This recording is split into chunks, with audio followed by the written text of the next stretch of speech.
Now, let's proceed to chapter 10. Sa number 1. Sa 여기가 어디예요? So, ano ba ito guys? Saan ito? 네. Coffee shop. Okay, so coffee shop이에요. So, therefore, number 1 yung tamang sagot dito guys. No? Coffee shop. Then, number 2, 도서관. So, 도서관. Okay, 도서관 is the library. Then 노래방, 노래방 is KTV, no? Karaoke bar, and 백화점 is department store. So number 1 yung tamang sagot. Number 2, so napakadali lang guys, kumakanta. Ano ba yung Korean term ng kumakanta? Ne, 노래해요. 노래하다 is to sing. Okay, therefore number 1. Number 2 yung tamang sagot. Shopping해요. Shopping해요 to do shopping, to go shopping, ano? Then number 3, 공부해요. 공부해요 is to study, no? Study. And game해요, play games. Okay? So again, yung tamang sagot guys, number 2. So napakadali lamang po, no? So it just tests your vocabularies. So this one guys, 3번, number 3. Nakipagkita sa friend. Okay? So, ano ba yung friend in Korean? Yes, 친구. 친구. Saan ba yung 친구 dito? Yes, number 3. 친구를 만나요. 만나요 is to meet. So, to meet friend. Okay? So, therefore, number 3 yung tamang sagot. Okay? Ano ba yung number 1? 책을 읽어요. 책을 읽어요. So, 책을 읽어요 is to read book. Okay? Then 영화를 봐요. Yes, 영화를 봐요 is to watch movie. Okay? Kasi 영화 is movie, 봐요 from Buddha, it means to watch. Okay? Next, number 4. 음식을 만들어요. Okay? 음식 is food, guys, food, no? And 만들어요 means to make, gagawa. So gagawa ng pagkain, or in other term, it just means to cook, no? Okay? So again, yung tamang sagot dito sa number 3 is number 3 po guys, 3번. Okay? Next, let's proceed sa medyo challenging na part. Dito tayo ngayon sa fill in the blank. Okay? So may tinanong si Ga, blank, 한국에 왔어요.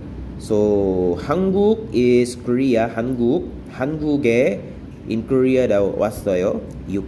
왔어요 guys, past tense, no, ng to come. So came. You came in Korea blank. Okay, so may missing.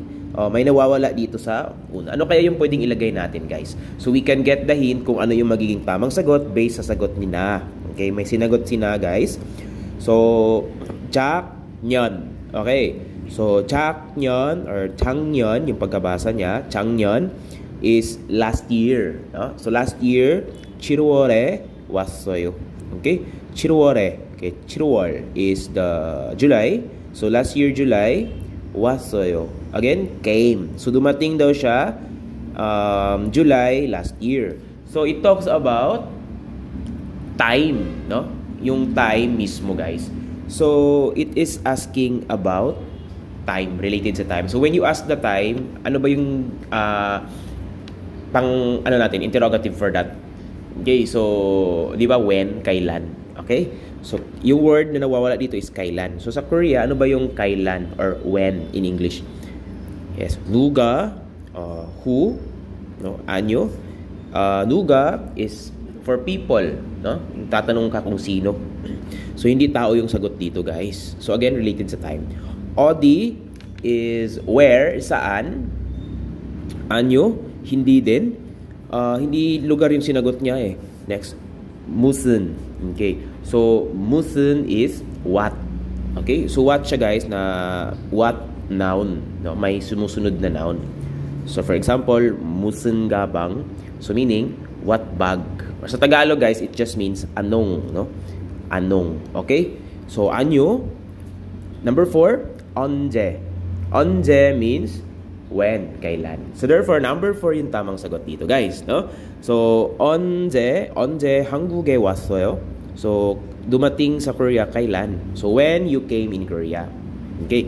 So, sabi niya, 작년 7월에 왔어요. I came July last year. So, therefore, number 4 yung tamang sagot dyan, guys, no? 언제. Okay? Next, number 5.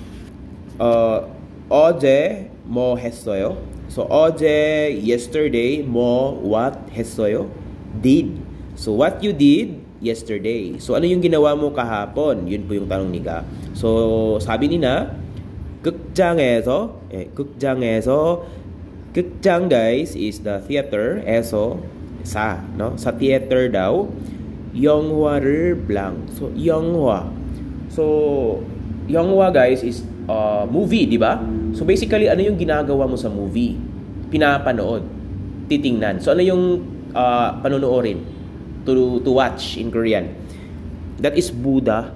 So saan yung Buddha dito? Buddha. 1번, kada, 갔어요, went, anyo. As you observe po, guys, yung mga verbs natin dito sa choices, naka-past tense na po siya. Okay? So again, 갔어요, anyo? 보았어요. Yes, number 2 yung tamang sagot. 보았어요 kasi, guys, from the verb Buddha, yung dictionary form, to watch, to look, to see. And yung past tense form niya, 보았어요, watch. Okay? So, I watch movie in the theater. So, therefore, number 2 yung tamang sagot. Number 3, shopping 했어요. Ano yung sinaping mo yung movie? Anyo?